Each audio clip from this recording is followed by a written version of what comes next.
on DOD's workforce efforts and management. I'd like to welcome everybody to today's hearing entitled Financial Management Workforce Position to Achieve DOD's is the financial management workforce positioned to achieve DOD's improvement goals. The panel's past hearings have included examining the implementation of the financial improvement and audit readiness strategy and methodology, the organizations that play a key role in DOD's ability to improve financial management, such as the Defense Finance and Accounting Service, and DOD's payment and funds control processes. One thing that has been readily apparent from these hearings is the importance of a well-qualified, well-trained financial management workforce. For example, in our last hearing, the Department of Defense Office of IG noted that inadequate training was one of the factors that contributed to potential Anti-Deficiency Act violations. The financial management workforce ranges from accountants to auditors to financial analysts and is made up of both civilian employees and military personnel. All of these groups are critical to DOD's financial improvement efforts.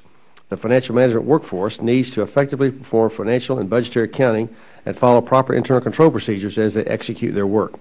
If there are gaps between the competencies required to perform these functions and current capabilities, they should be and must be identified and corrective actions taken.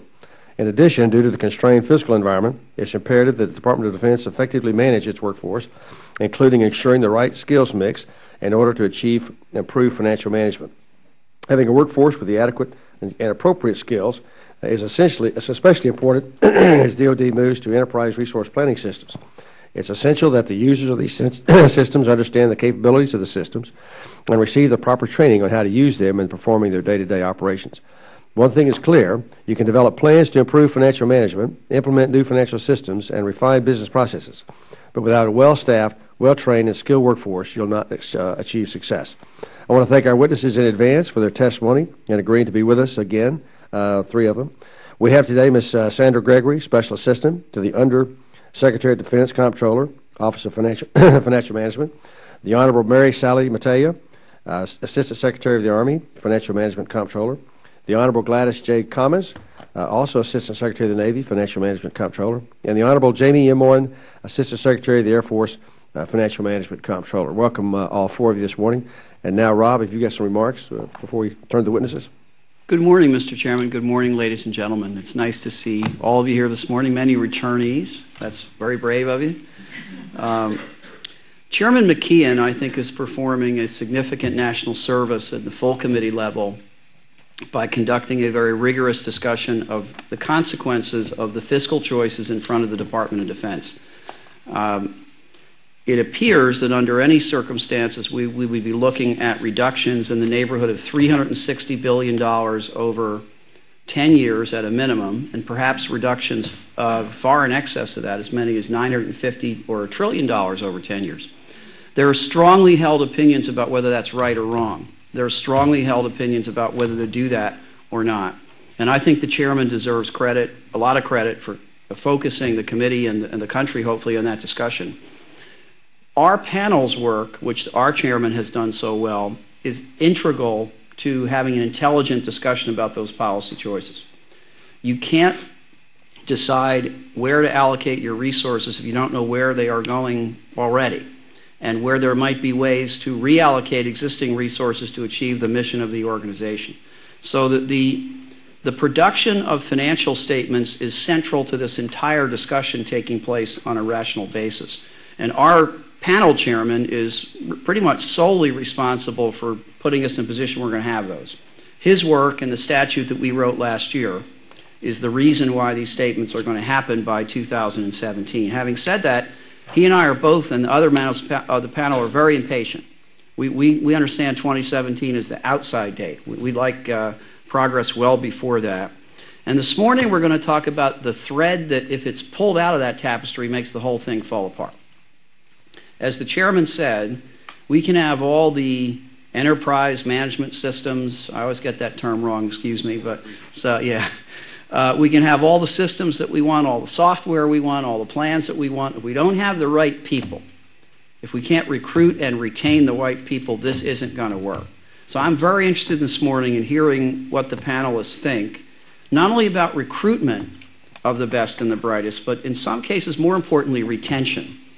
A recurring problem throughout the Department of Defense, both in the uniform and non-uniform sector, has been that we do a very good job attracting bright people to come to the uniformed service and the civilian service. And then we don't keep them as well as we should. We invest a lot in their education, their training, their development, and we don't keep them as well as we should. So I'm interested in hearing, how we can get the best graduates of the Wharton School, to name one, to come to the department and stay there so that they can do this kind of work as part of their national mission. So I'm glad to be here this morning. I look forward to hearing from you, ladies and gentlemen. I thank the chairman for having the hearing. Thank the gentleman for his kind words. Ms. Gregory, for your opening statement. Chairman Conaway, Ranking Member Andrews, members of the panel, thank you for the opportunity to testify today concerning the Department of Defense financial management workforce. I submitted a statement for the record, which I will summarize briefly. With more than 33 years of DOD financial management experience, I continue to serve with a dedicated, skilled financial workforce that is seriously mindful of its stewardship role.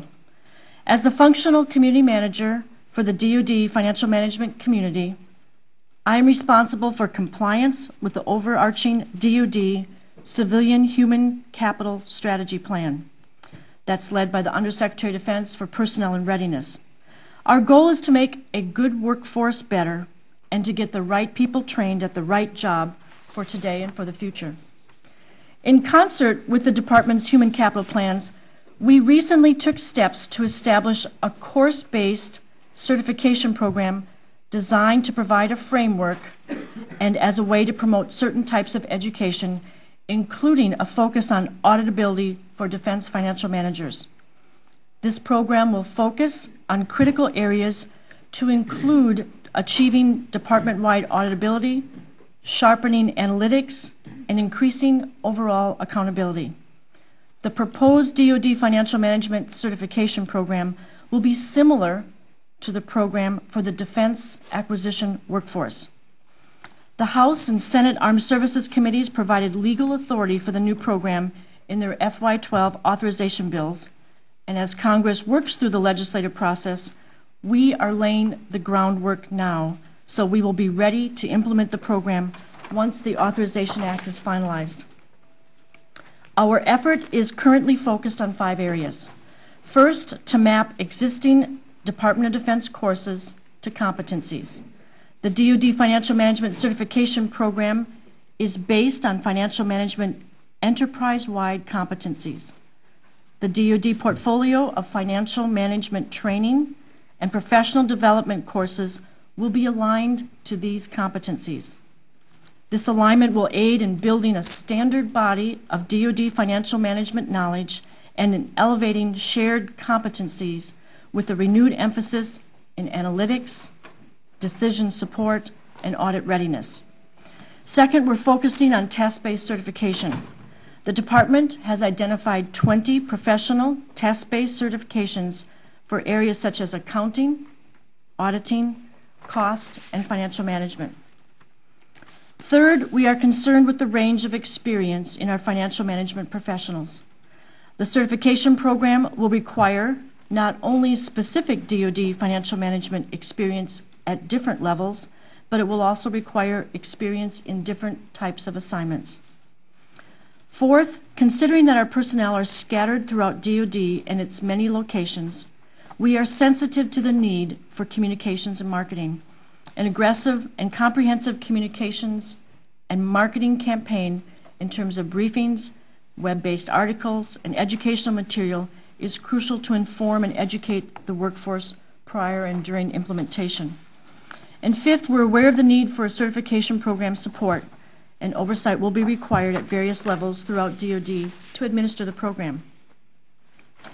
DOD's efforts are focused on deliberate, professional workforce development, ensuring that the financial management community has a broad, enterprise-wide perspective and a standard body of knowledge throughout the department.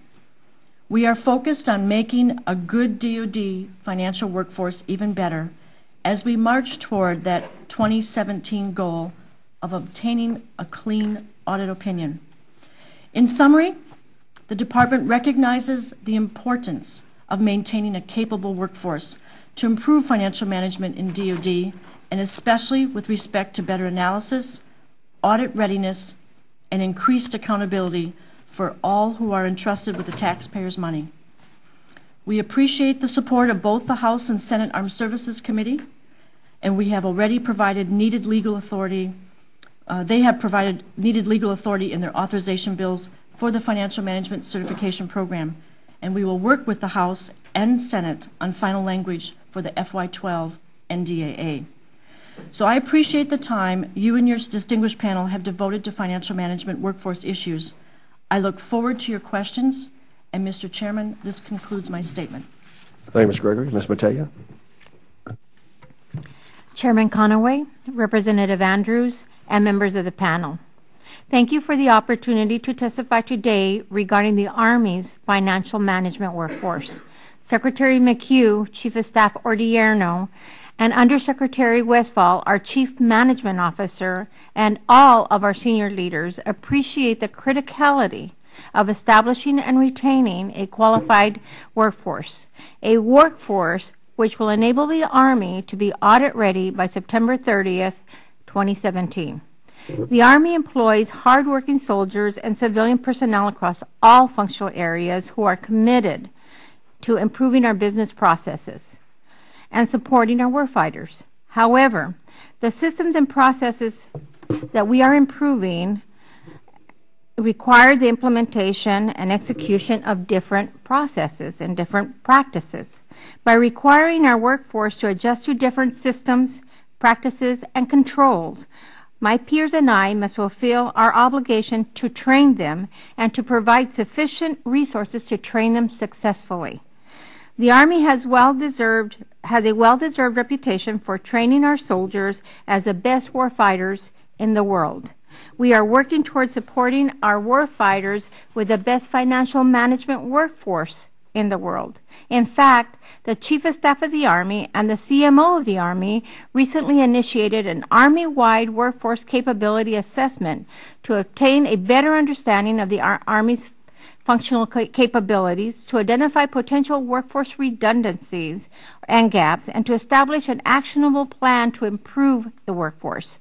We are connecting the outcomes of that workforce review to the deployment of our new business systems, thus creating a more efficient and effective tail that supports the tooth of the Army. In addition to these critical workforce assessments, we are undergoing annual audit examinations by an independent public accounting firm each year from fiscal year 2011 to 2014. These audit examinations will serve to condition the Army on how to support financial statement audits and to ensure that our audit readiness strategy is sound and remains on schedule. By repeating this cycle of assessing, testing, identifying deficiencies, and implementing corrective actions, we are providing our workforce with hands-on, real-life audit readiness experience and training. We believe that this experience with audit examinations will supplement our instructor-led training courses on systems, internal controls, and corrective action implementation. While my office is guiding the Army's audit readiness efforts, it is important to note that establishing and maintaining an auditable business environment depends heavily on business process owners outside of financial management or the controller field. Fortunately, Secretary McHugh appreciates the fact and is holding senior executives across all businesses accountable for supporting the Army's audit readiness goals. I am working with my counterparts in logistics, manpower, and others to ensure that they understand our requirements and provide us appropriate support to meet this shared mission. It is extremely important that our business partners interface auditable data into our accounting system. That is, that their systems, processes, data, and controls also pass audit scrutiny. I'm confident that we will be audit ready by September 30th, 2017, because we have a sound and resourced financial improvement plan that relies heavily on providing the appropriate training and resources for the Army soldiers and civilians, and also hold them accountable for enabling an auditable environment. Secretary McHugh, Chief of Staff Odierno, Secretary Westphal are all committed, as I am, to improving our financial processes, conducting workforce analysis, and restructuring and training our financial workforce to meet audit standards. Developing the most capable workforce is the right thing to do for the Army, our federal government, and the men and women defending our nation. I look forward to continued collaboration with the members of the panel, our counterparts in the Senate, GAO, and Secretary Hale to ensure the Army's workforce obtains and retains the appropriate skills, certifications, and experience to meet our stewardship responsibilities. I look forward to your questions. Thank you, ma'am. Ms. Commons. Good morning. Chairman Conaway, Congressman Andrews, members of the panel, thank you for the opportunity to discuss the Department's financial management workforce. The financial management workforce is a professional and well-trained team of 9,000 plus civilian and military personnel. Today, I specifically focus on personnel classified in the General Schedule 500 series. Our financial managers, accountants, auditors, financial technicians, and our military financial managers. Our first responsibility is to the warfighter. We need to effectively obtain the financial resources to meet the warfighter's needs by developing supportable budgets, budget strategies, and justification. We want to ensure that we get the most capability for every dollar we spend and can accurately account for those expenditures. Achieving auditable financial statements will assure you, the warfighter, and the taxpayers that we take this responsibility seriously. For many years, we have had a very strong budget formulation and execution team. With the establishment of the Defense Finance and Accounting Service in the 1990s, most of our accounting expertise was transferred to that organization. While we divested the day-to-day accounting operation, we retained fiduciary responsibility. As we tried to improve financial management and move toward auditability, we recognized that we could no longer afford stovepipe positions or narrow skill sets. To be effective and efficient, our workforce needed a broad level of understanding of the full range of the Department's financial management and fiduciary responsibilities. In 2006, we took steps to broaden the scope and responsibilities of our professional and technician workforce. As a follow-on, we provided career roadmaps to guide the education, training, and experience required by our workforce at all levels, entry, journeyman, and expert. Today, we provide a range of opportunities from online training courses, classroom training, to an Executive Master's of Business Administration taught by the Naval Postgraduate School. We also have a fellowship program allowing full-time attendance at a graduate school or a career-broadening job assignment. However, we know that we have some skills and knowledge gaps, particularly in the area of audit readiness. To specifically address those gaps, we asked the Naval Postgraduate School to develop an audit readiness course. Starting this year, they will conduct a 3-day course to be taught 10 to 12 times during the year at our major geographic hubs. This will dovetail with the Financial Improvement and Audit Readiness short course taught by the Office of the Secretary of Defense Comptroller. Of equal importance is having the right number and mix of people to perform our financial management functions. 2 years ago, we took steps to beef up my own financial operations staff to provide better oversight and guidance to our major commands and to ensure we were taking proper steps and priorities to achieve financial audit readiness. Currently, I believe the financial management workforce is structured, civilians, military personnel, and contractor is properly sized to achieve our goals. While I have addressed the professionalism and training of our financial management workforce, I recognize that there are many others who influence the ability to achieve auditable financial statements. As I noted in my last testimony before you, We are reaching out to our general and flag officers, our senior executives, and business process owners so that they understand the roles and responsibilities that they play. We believe this will cascade down throughout the workforce and support the Department's efforts to achieve audit readiness. Thank you for your interest in our workforce, and I look forward to answering any questions you might have. Thank you, Ms. Commons. Dr. Moore? Mr. Chairman, members of the committee, thank you again for an opportunity to testify here and to talk about the Air Force financial management workforce, our enlisted, our officers, our civilians. As the Air Force Comptroller, I view it as my responsibility to make sure the Air Force has the right workforce with the right skills and the right training in order to help our Secretary and our Chief of Staff produce an Air Force that can fly, fight, and win for the nation. That is our ultimate goal. And at a time when our resources are very tight, it's all the more important that we get the most out of our people. For the Air Force, that means over 8,000 civilians in financial management, over 900 officers, and almost 3,800 enlisted members. Those are our Air Force financial managers, and it's really only through their full contributions that we can get the maximum combat capability out of each dollar that the Congress appropriates and entrusts to us.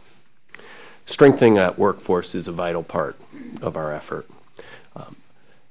I will say, while this panel was obviously created to focus on helping the Department of Defense get to audit readiness, as my colleagues have mentioned, not every financial manager in the Air Force is an accountant. Not every financial manager in the Air Force is a budget officer.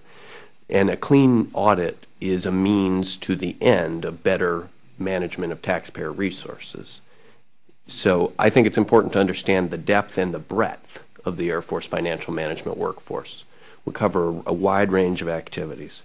Cost analysts, as I mentioned in previous testimony to this committee, are a key part of the Air Force financial management workforce, as are people doing program control and acquisition programs, as are the budget team, and down to the folks working at a technical level processing military pay transactions. It's a broad workforce that includes auditors, transaction processors, planners, accountants, a whole range of activities. The Air Force needs that diversified financial management workforce in order to handle that full range of responsibilities that really extend throughout the life of appropriated funds, from initial development of a budget, a program objective memorandum, when our cost analysts have to help us understand what we need in order to carry out our mission in terms of dollars, through to financial systems management and ultimately financial reporting. I also, of course, want to mention that many of these responsibilities have to occur in a deployed environment. Right now, we have over 260 Air Force financial managers deployed into harm's way, again, doing a wide range of activities, from taking care of pay and benefits issues for other deployed folks, all the way through budget building and cost analysis. The workforce that we bring to bear on these challenges is quite well educated and skilled. Over 60% of the Air Force financial management workforce holds a degree of some sort, and 2,700 of those folks have master's degrees or above. That includes more than 100 of our enlisted troops who have a master's. It's a well-educated workforce, and it's a workforce that is committed to professional development. We see a heavy focus on certifications, although there's always room for improvement there. Looking just at my primary headquarters type audit readiness workforce and those directly associated with them out in the field, that's a workforce of about 80 people, and we've got 12 CPAs in that group. We've got 15 certified defense financial managers in that group, 8 certified government financial managers in that group.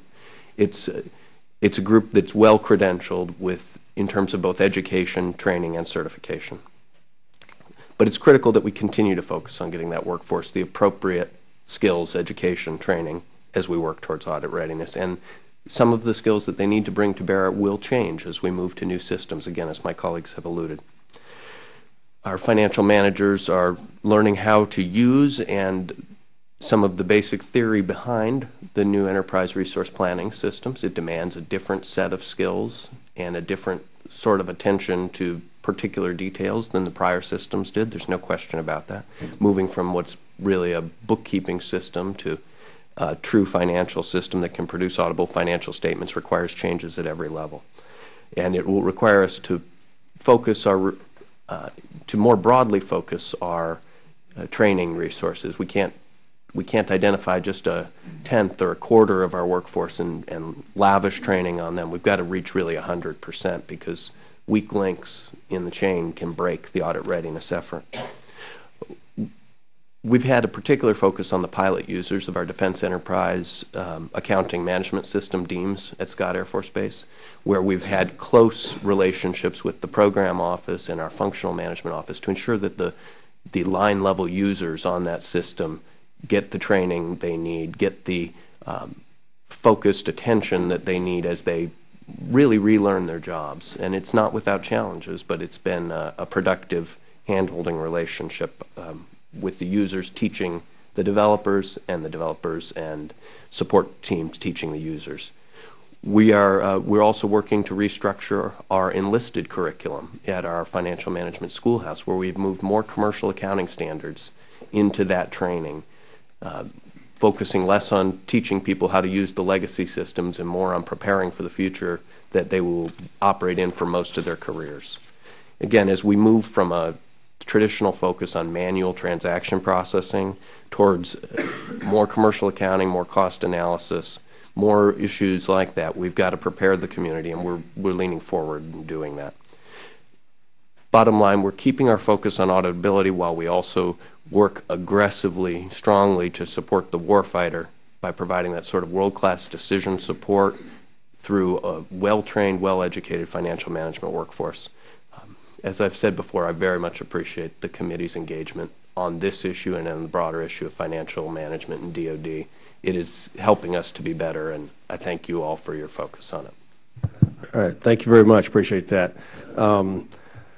This is probably the most straightforward area of the entire process that we've been investigating as a panel.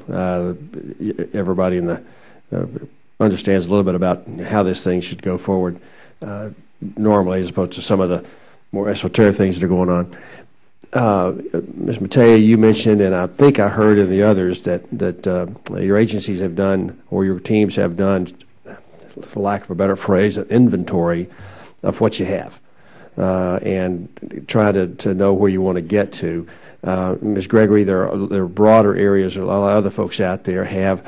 Can you talk to us about how you've determined what you have? What kind of skill sets you already have in place? Is it a formal process to evaluate that? What kind of a attrition plan do you have in place for all of that team? Because if everybody retires at the same time, that's not going to work either. Can you visit with us, each of you, about just have you decided what you have in place and where you're headed from there? Ms. Gregory. Thank you, Mr. Chairman. First of all, there are 48,000 civilians and approximately 10,000 military doing financial management across the Department of Defense. And when we assess what we have, in conjunction with, I want to step back for a minute on the required strategic human capital plan that we're working with, because now for the first time ever, the Department of Defense at the department level has worked with all the services and components, defense agencies, to come up with enterprise-wide competencies.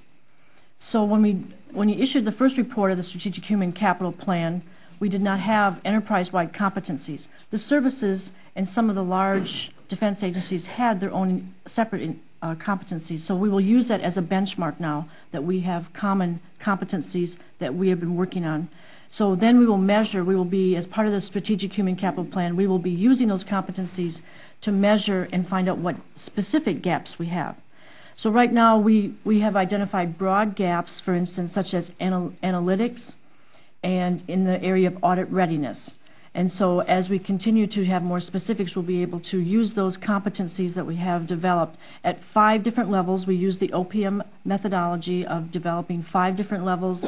Within each competencies, we have over 23 competencies throughout that are applied to all the different occupational series in the 500 financial management civilian series.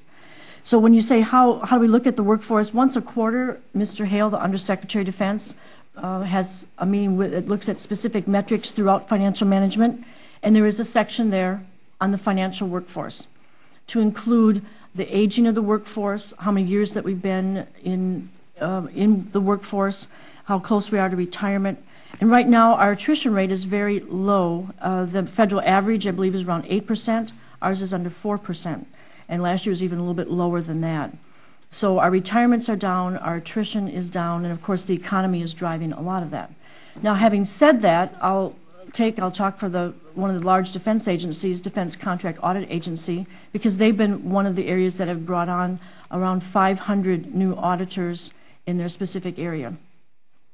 And I just met with some of them at our new Defense Civilian Emerging Leadership Program, which you authorized back in the FY10 NDAA to work also on the leadership aspect of it.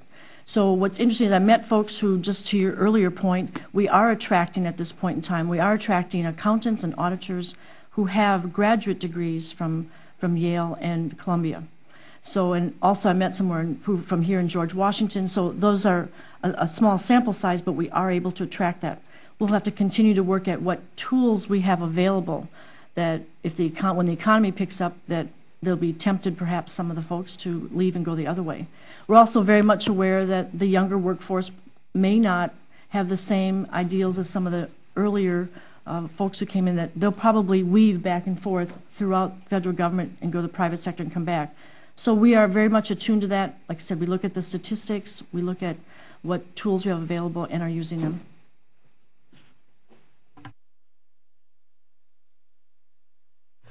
Yes, sir.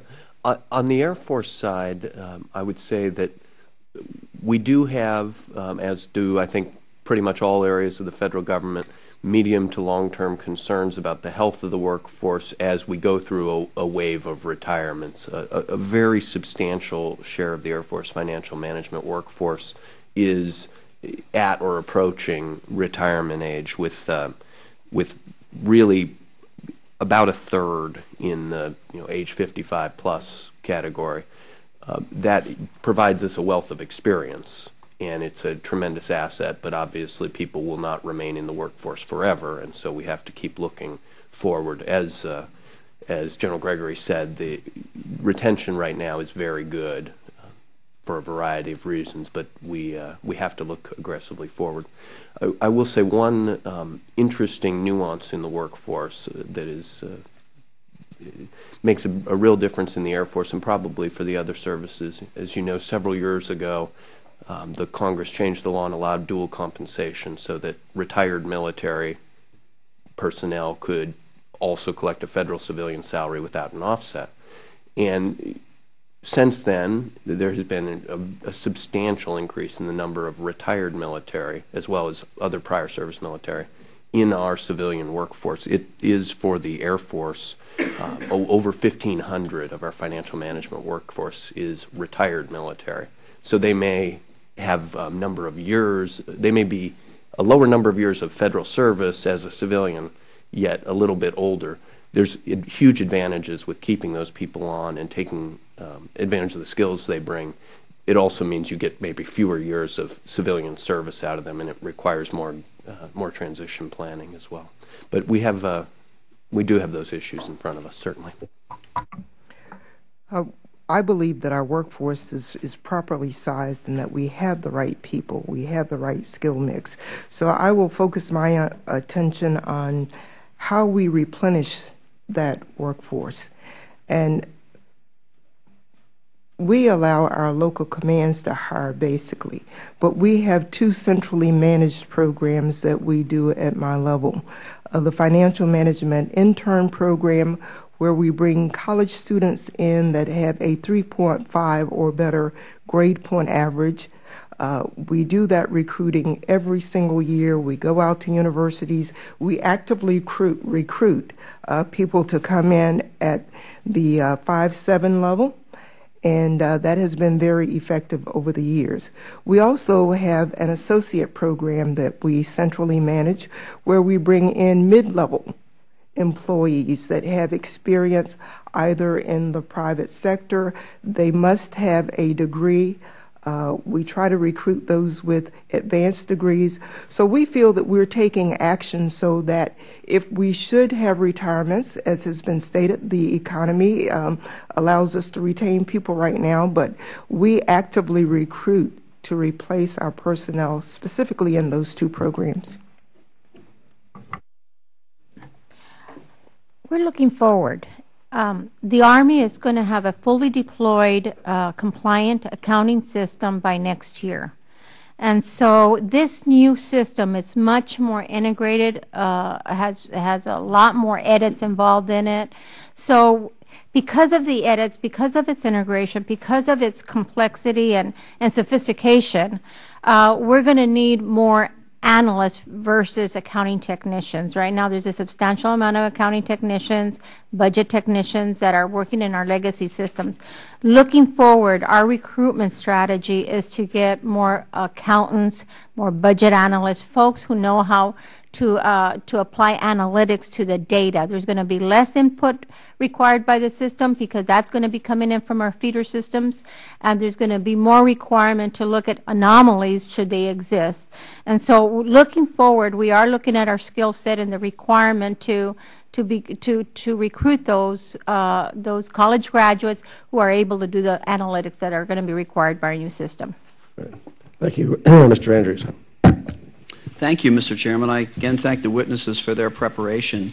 Ms. Gregory, you talked about the 20 professional test-based certifications for personnel that you're working on.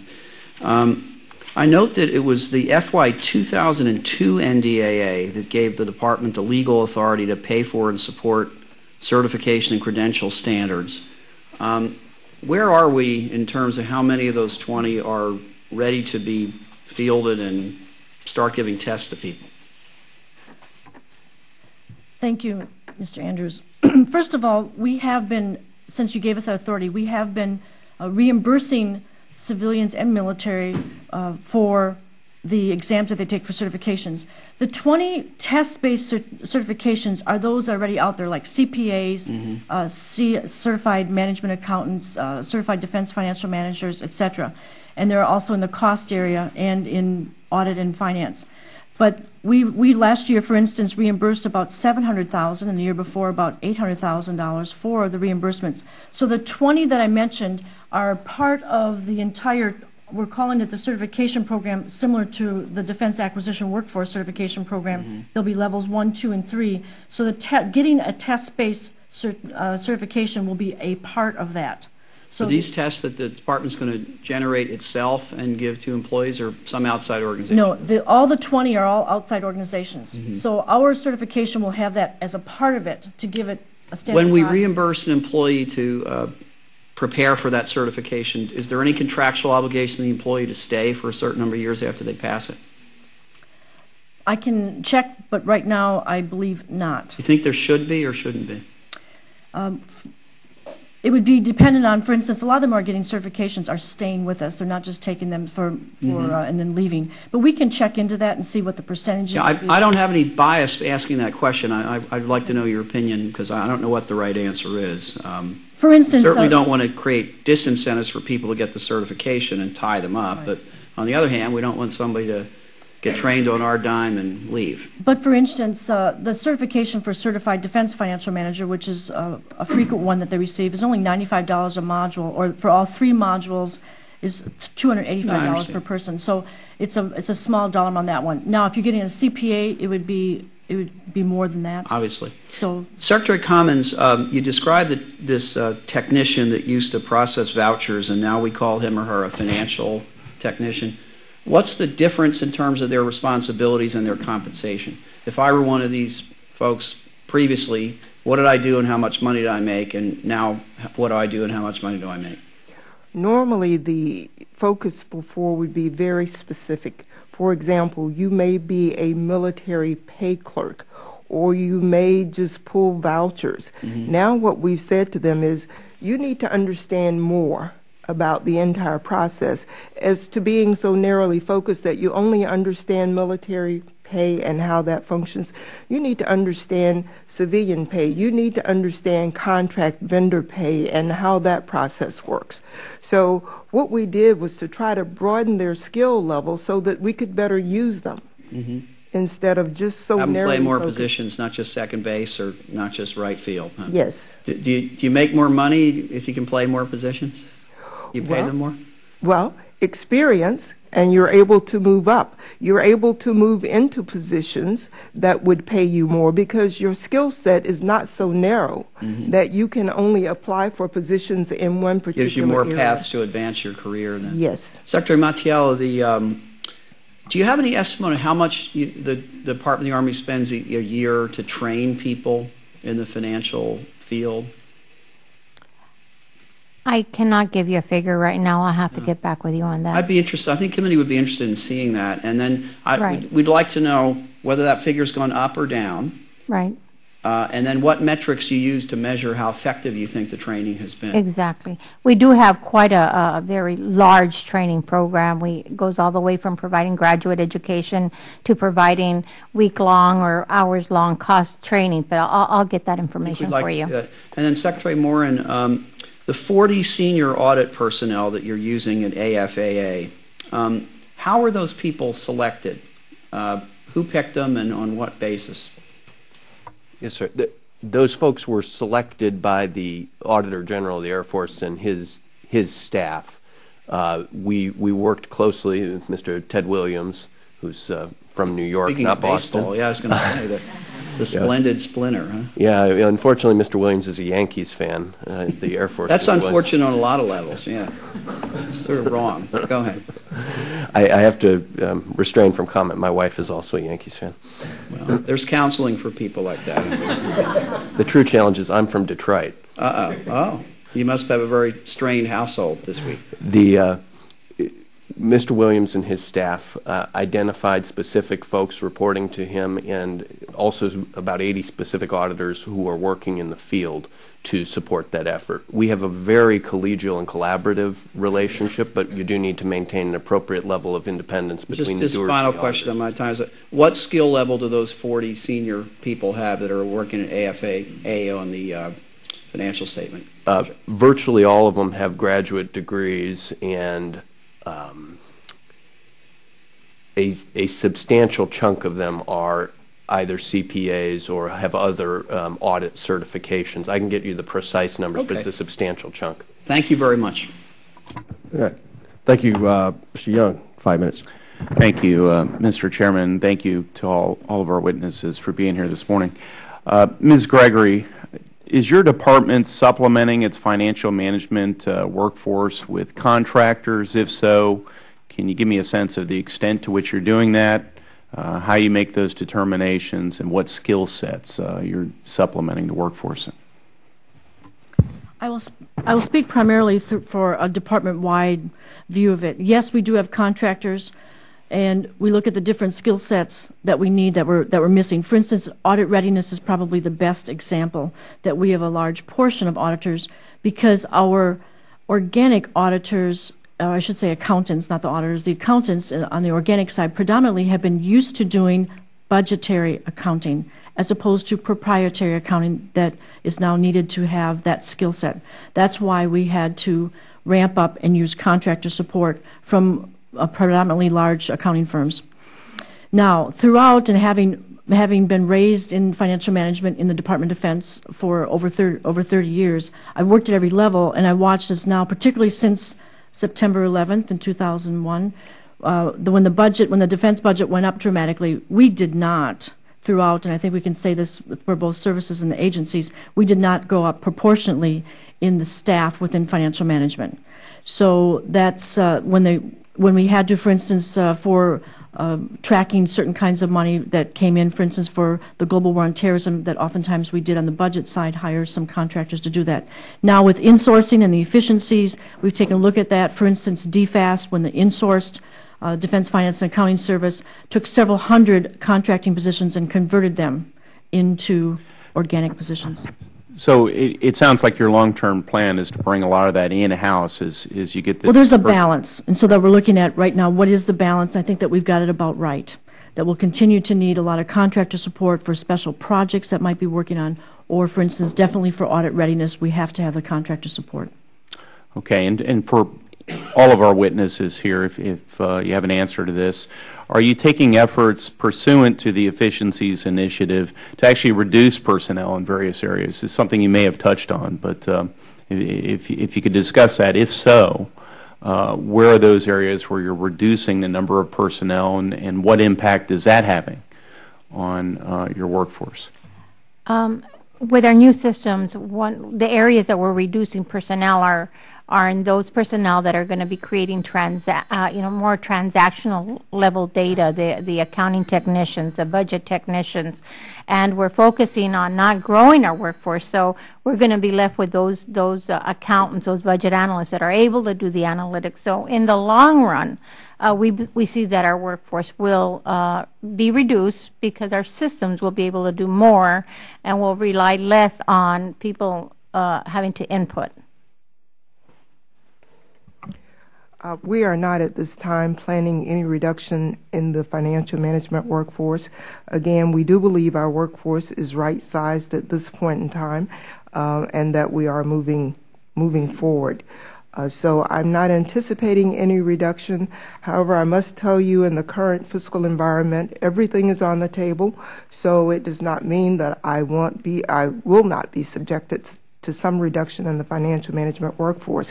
What I have done is to ask my major commands to let me know if they are experiencing any significant reduction in the financial management workforce, so that we can take the appropriate action. Where would you start?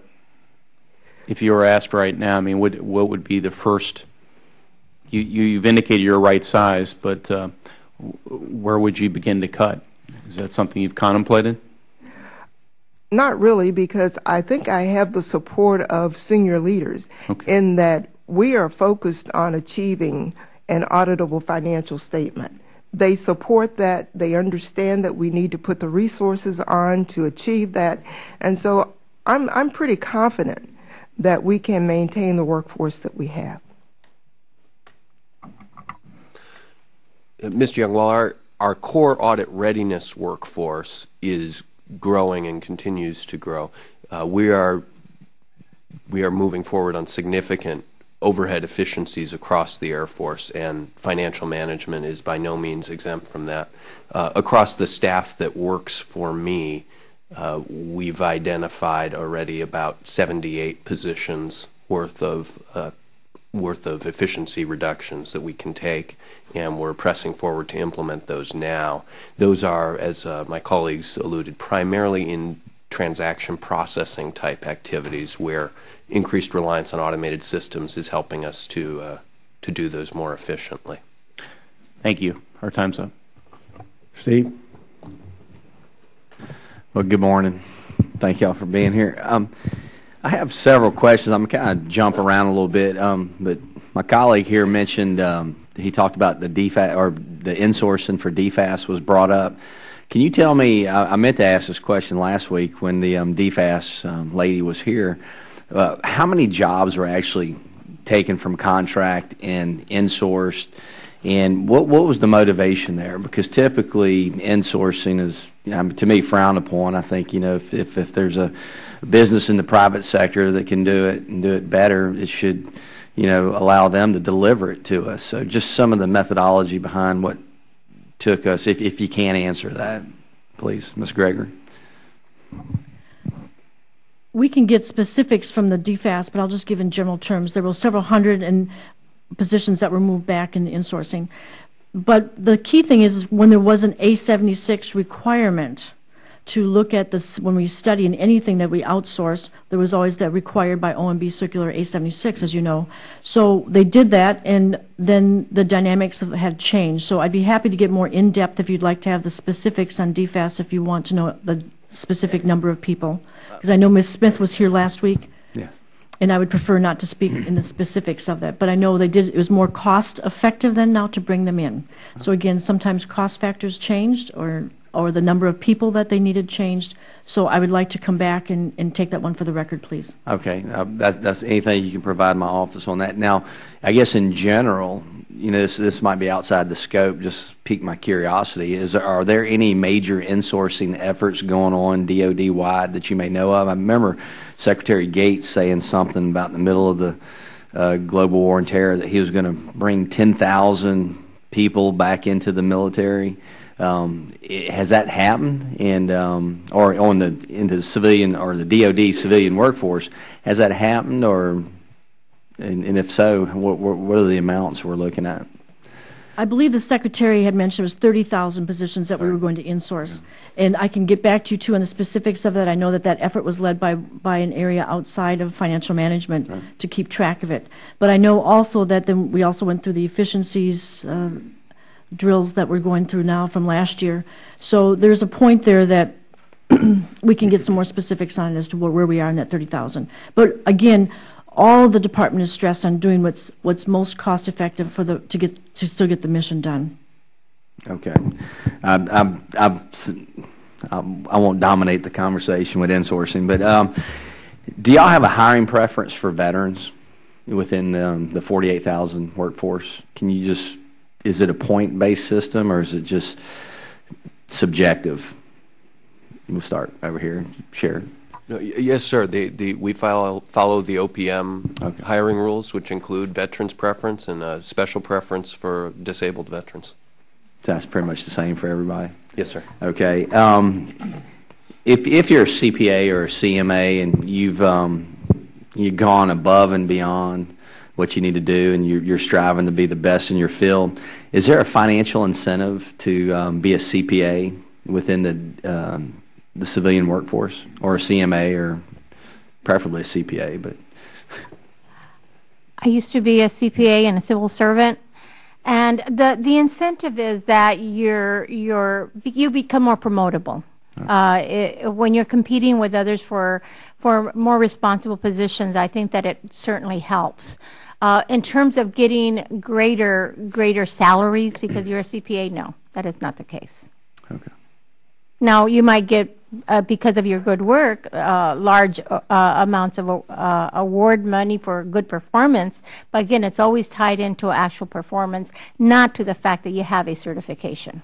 Okay. In the private sector, if you pass your CPA exam, sometimes they'll give you a $1,500 or $2,500 bonus, just depending on, I guess, the level of the firm. Is within the military, how many? There's 10,000 military personnel that's involved in the DOD finance. How much is officer and how much is enlisted? Is there is it a typical breakdown that y'all know of? We can get that for you across the department right now. I just have it at the aggregate level, and that includes Guard and Reserve, also the 10,000 number. Okay. So we'll take that for the record, and we'll get that for you approximately. I know by the services you probably have it broken down. Yes, ma'am. For the Air Force, I can tell you we have about 900 officers and about 3,800 enlisted. Do you feel like it's a problem attracting or having qualified financial managers in the military side of it? No, having been one for almost 30 years, that in serving with the officers and enlisted on the financial management side, they worked side by side. They had the skill sets. They were well trained. Mm-hmm. So it was a good melting. And of course, the civilians then usually offered a more stability in terms of, like, at the installation level in particular, that they would have the long-term knowledge of organizations.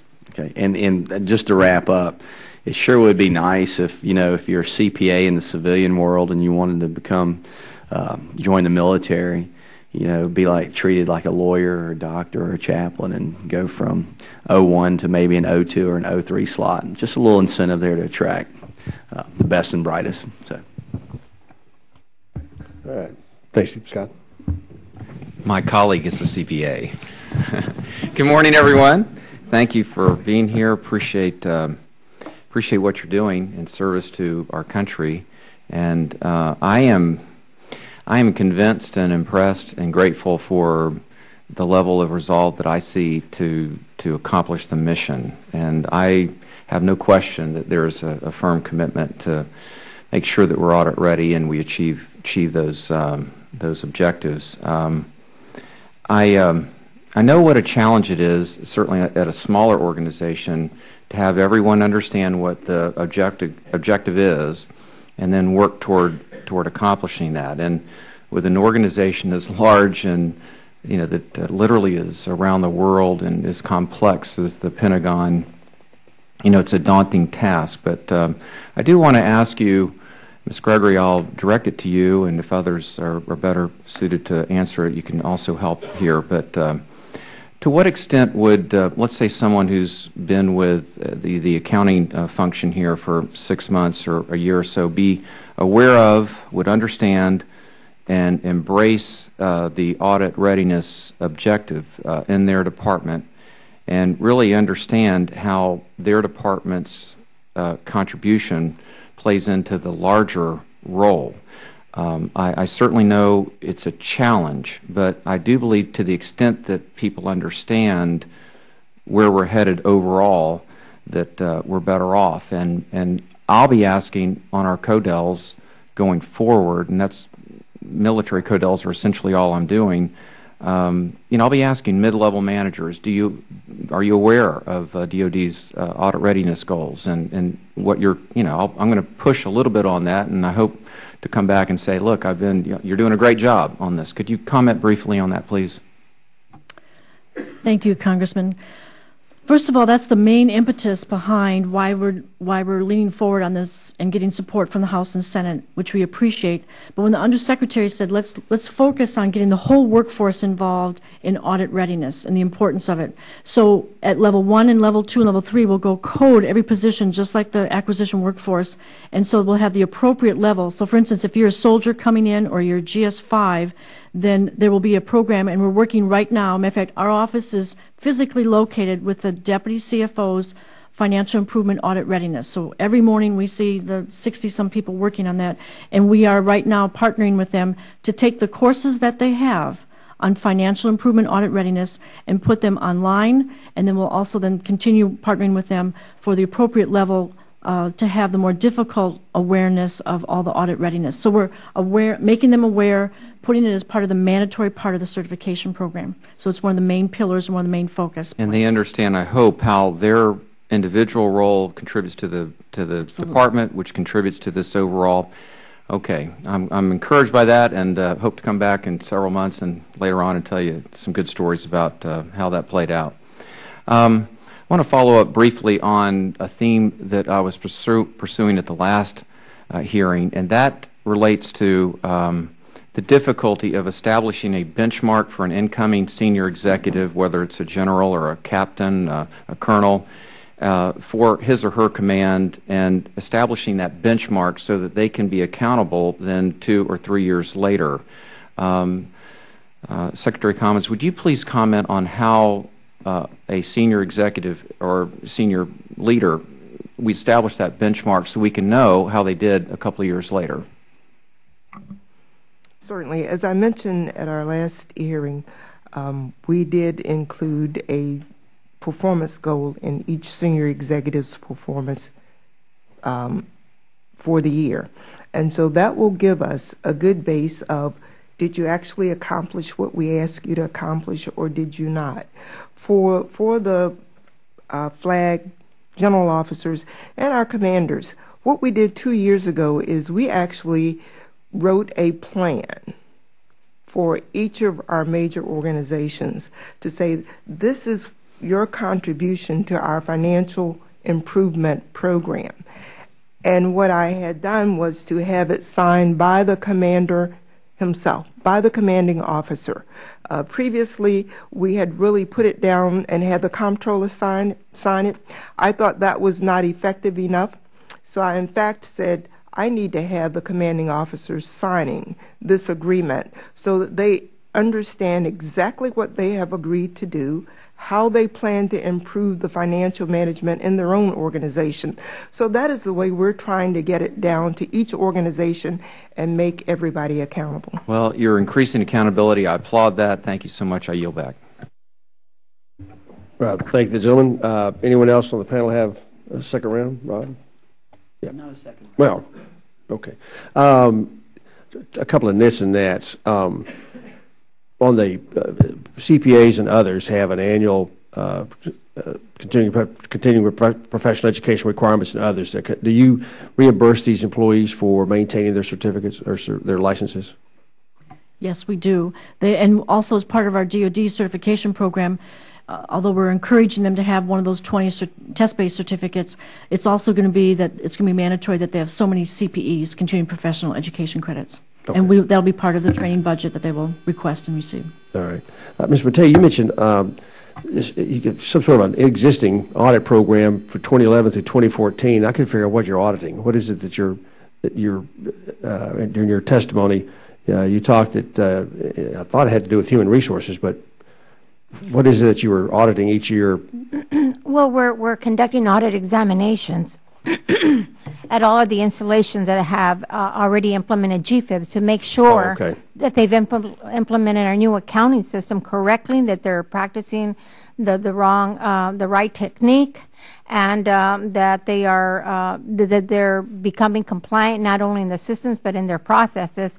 And we believe by having these examinations every single year that it's also a learning experience for the people who are going through the examination. They are understanding what it's required by the auditors. They have a better understanding of what compliant practices are, and so it's not only a work for them, but it's also a learning opportunity for them in terms of what is auditability about. Okay, all right, I understand. Thank you very much.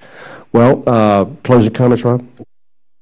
Well, I'd like to thank the chairman and thank the witnesses. I hear that we're all moving in the same direction, which is good, that there is this level of commitment that Mr. Rigel just talked about throughout the services to getting these audits done.